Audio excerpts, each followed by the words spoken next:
behalf of the Director General of D.A.W.N Commission, Dr.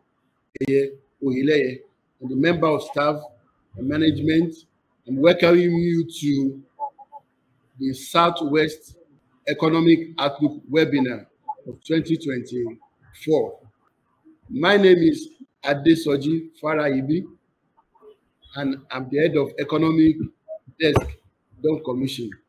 We are also happy to have our presenter. One of our presenters is Mr. Olufemi Awoyemi.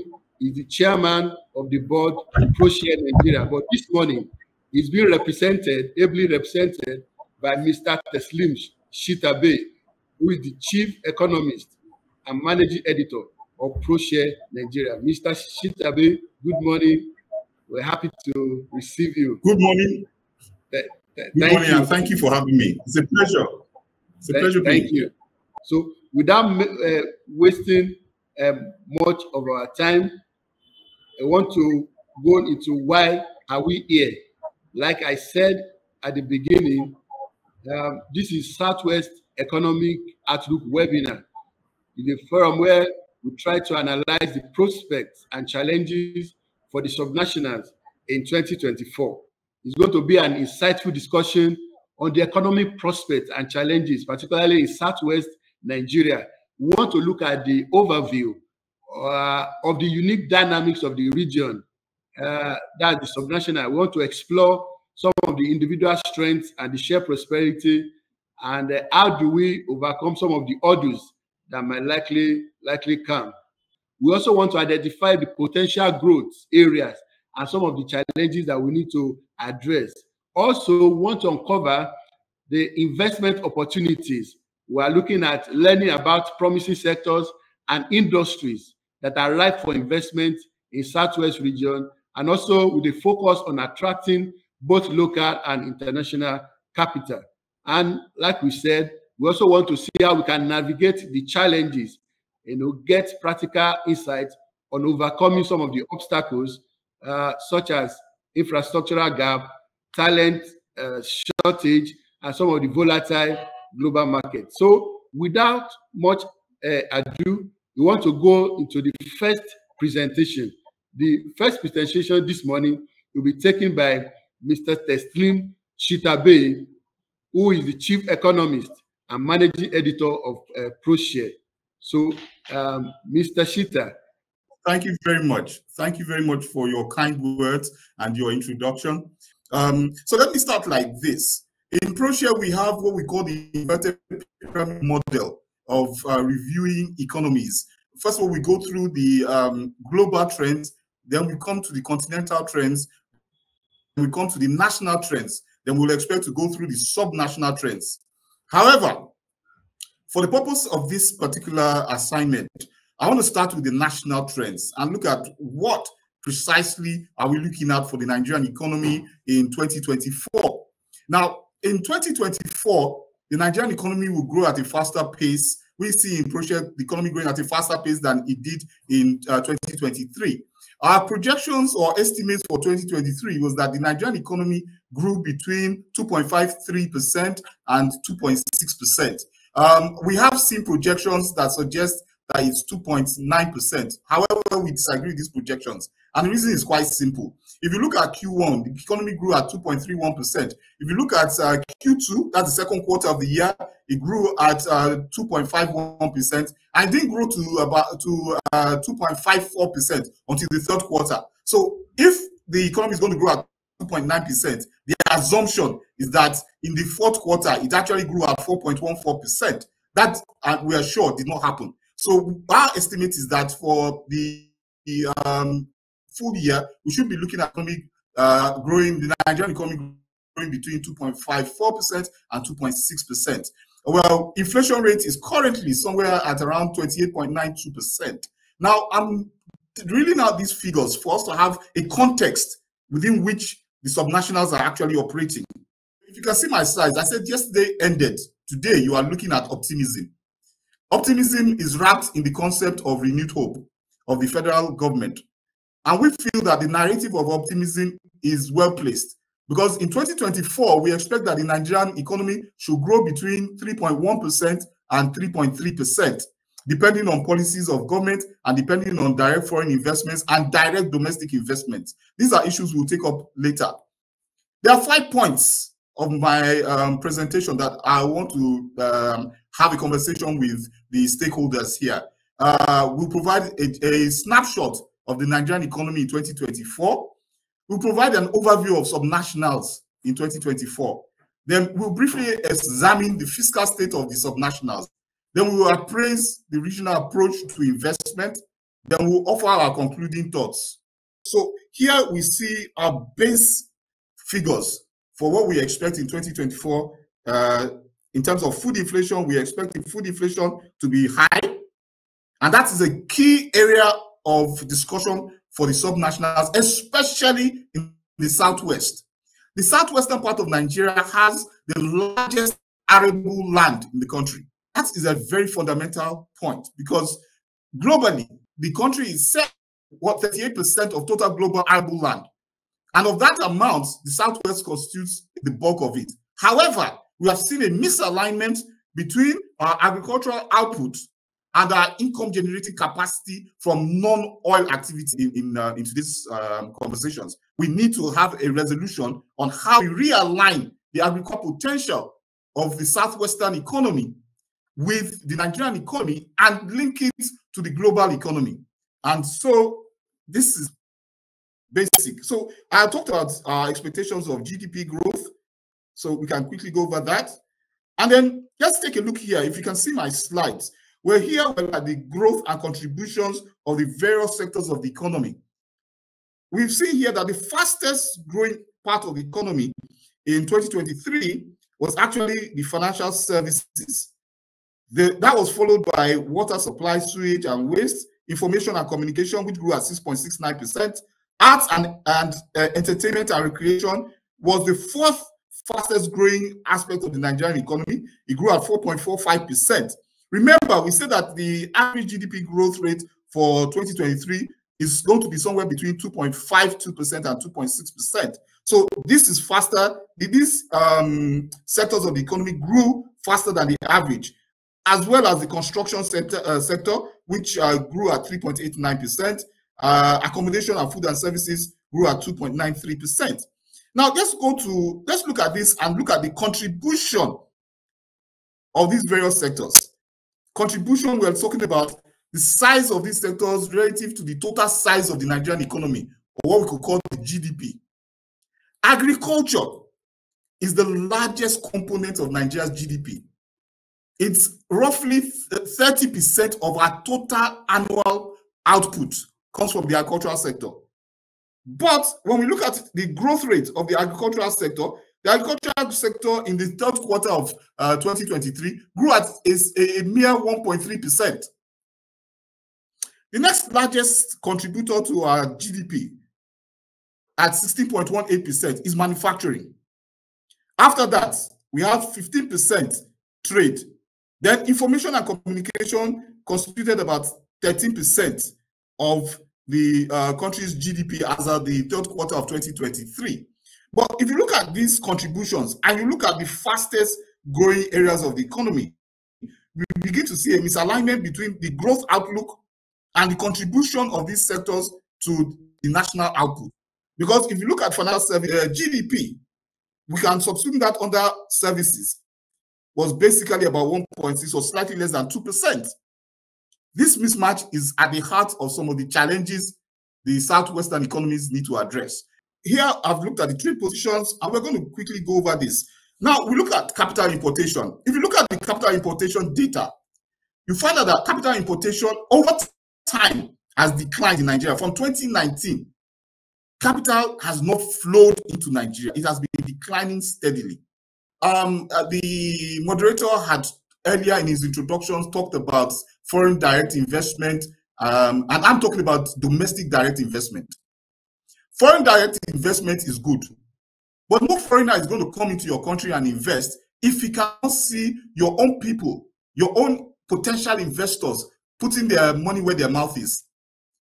If you want me to come to your house, I'm going to first of all assess how you yourself look. If you are untidy and unkept, inviting me to your house is going to be a very long story, because I will not. The Yorubas have this adage that it is the way you look inside that you project outside. So if you're going to come and tell me I should come to your house and visit, I must have a sense of that house by the way I perceive you. This just tells you the difficulties, some of the challenges we are experiencing now. Less Nigerians, less foreigners are investing in Nigeria, and therefore there are also less foreign investments coming into the Southwest. Because the two areas where most of the foreign direct investments over the last decade have come have been in the Southwest and the Southeast. These have been the largest beneficiaries of foreign direct investment. So when this foreign direct investment declines over time, it means that these areas also will see major declines in foreign investments coming into the system. As a matter of fact, I'm sure all of us are aware of some companies that have decided to take a walk away from Nigeria. It's been public. Procter & Gamble have decided to walk away from Nigeria. We've seen other pharmaceutical companies suggesting that they will take a walk from Nigeria and prefer a model where they actually trade. So rather than invest, they just want to trade. So Nigeria becomes a trading port rather than an investment destination. And that is of great importance for the western part of the country, because the western part of the country has been a major beneficiary of investment flows. And now what is going to happen is that you're going to see that it's going to be an island of commercial trade activities, which has implications for employment, it has implications for inflation, it has implications for capital formation. Right, so these are the most recent exchange rates that are available. We'll just glide over that. I've talked about inflation, we'll glide over that. And then now we see banking sector performance versus GDP. An interesting figure. If you look at the banking sector has thrived from the first quarter of 2023 to the third quarter. It's only in the, if you look at the numbers, financial institutions to GDP growth rate and NGX, that's the banking sector index growth rate, you find out that the banking index, as a financial institution, has grown much better. The issue is why? Why are banks outstripping the growth potential in GDP? We'll have that conversation somewhere down the line. Now, this is the fiscal position of the federal government of Nigeria in 2023. Aggregate expenditure was created a negative variance. We saw 31.78% negative variance. The fiscal deficit was negative by 39.17%. In other words, there's a need for deficit financing. Now, if the government needs to finance this deficit, it will go to the local money market to look for how to source money to block those budgetary gaps. What are the implications of this? The implications are quite simple. The implications are that the public sector, as represented by government, will crowd out.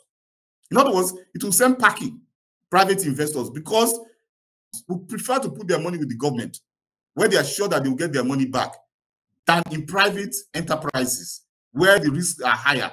Therefore, the government has a competitive advantage in the money market to source money to block its budget deficit. That has major implications for the economy. Right, so if we look at the administration's hope for the year, the administration sees the GDP growth rate at 3.88%. That's its estimate. Again, we disagree with this estimate. We believe that it will be about 3.1%. The administration in 2024 sees oil output at 1.33 million barrels per day in 2023, and that this will rise to 1.78 million barrels per day in 2024. Again, we disagree. We agree that there will be an improvement in oil output. However, we are of the opinion that we will not be able to hit the 1.78 million barrels per day in 2024. We might see a gradual move towards this improvement in 2025. But in 2024, we don't see that happening. And we will think a more modest output expectation of about 1.5 million barrels per day for 2024 would be just right.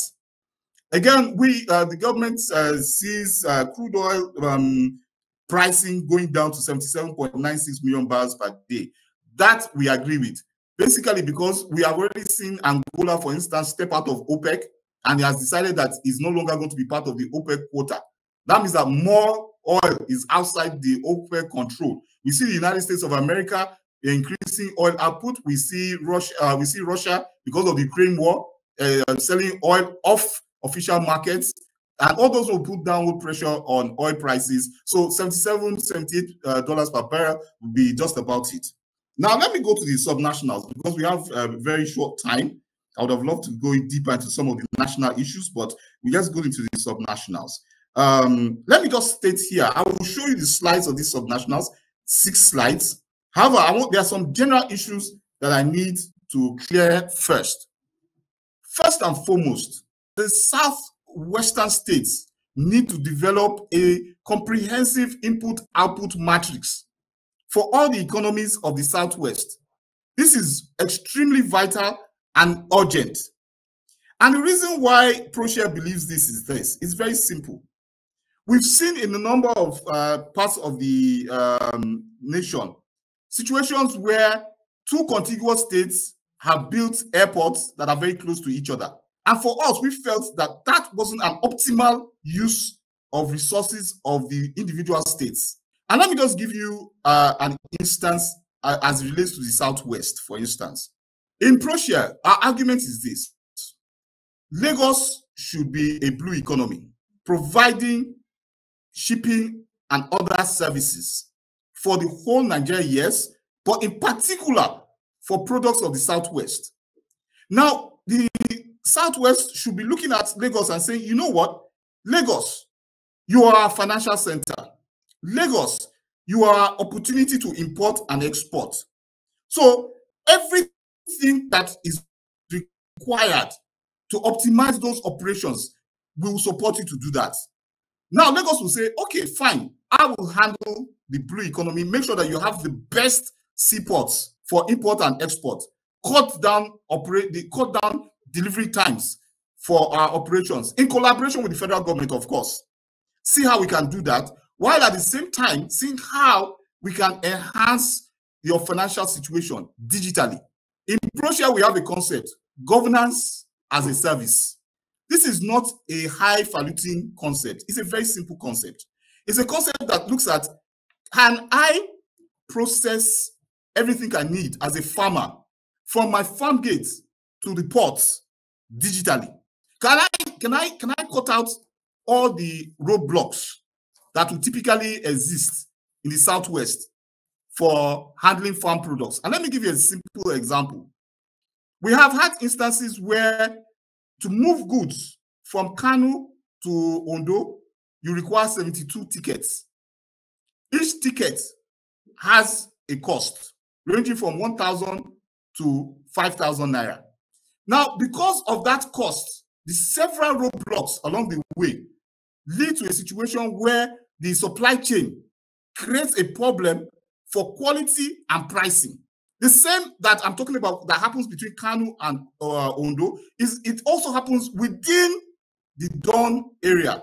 In other words, Lagos, Ogun, Oyo, Osun, Ondo, Ekiti. That same problem happens. We have several roadblocks that disrupt supply chains. The primary concern of the D.A.W.N Commission, and as an institution that sees governance as a service, is to improve efficiency and competitiveness. Efficiency and competitiveness is not a product of hope. Efficiency and competitiveness is a product of action and planning. We have to have a plan where we say, okay, if I process cocoa from Ondo, how long does it take me to take it to the ports in Lagos? And I'm using Lagos as a placeholder because I believe that a deep sea port should also be built in Ogun State to decongest Lagos and create the competitiveness that is required.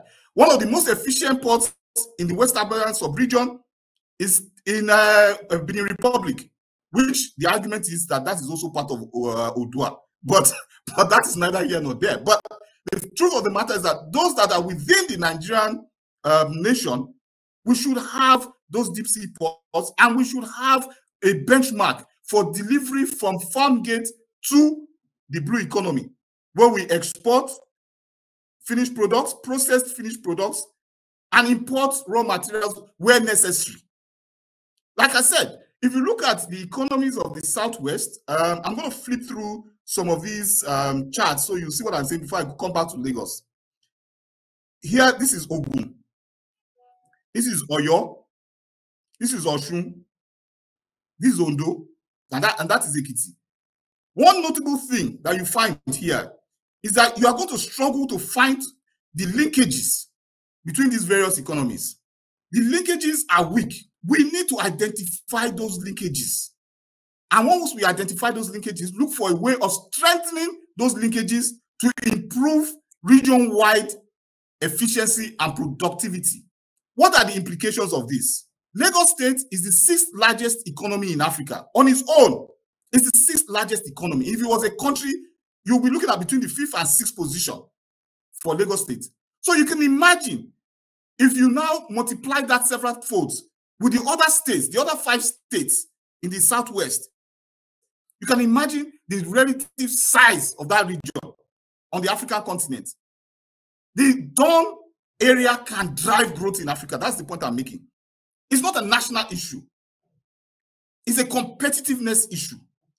We must make those states develop what I call an input-output framework that enables them enhance competitiveness and productivity. Because the more productive we are as a region, the easier it is for us to engage our young people. The more secure we will be. People who are not hungry, people who are properly fed, will have less recourse to the hospitals. Government expenditure on hospitals will decline. But that does not mean that we will not spend. All it means is that we will spend in a structured manner, number one, and we will have the best kind of facilities. When you look at religious engagements, I'm not looking at it from a spiritual point of view. I'm looking at it from an economic ecosystem point of view. Ogun State has the largest number of religious institutions per square kilometer in this country. How are all these numbers leveraged in such a way to improve the GDP of the Southwest? Where are the linkages? Why is Ogun State, that I'm showing here on the slide here, why is it not Lagos 2.0? How? Why is it? And I'm happy that the Ogun State person is here. Ogun State easily is Lagos 2.0, the next phase of Lagos, because Lagos does not have land mass for it to be able to expand laterally. It cannot expand up or down. It can go up, but it can't go down. In terms of housing, in terms of industry, manufacturing, in terms of warehousing, there's massive opportunities. Same thing when you move down to Oyo State. You are seeing great opportunities in Oyo State, massive opportunities. One thing I want to quickly go on to here is that, and I'll show you some of the data later. I just want you to understand the context in which Proshare perceives the Southwestern economic agenda. We perceive it from a position of tremendous opportunity that we should not allow to go. For posterity's sake, we remember the days of Obafemi Awolowo. Places like Ikeja were actually part of Western Nigeria.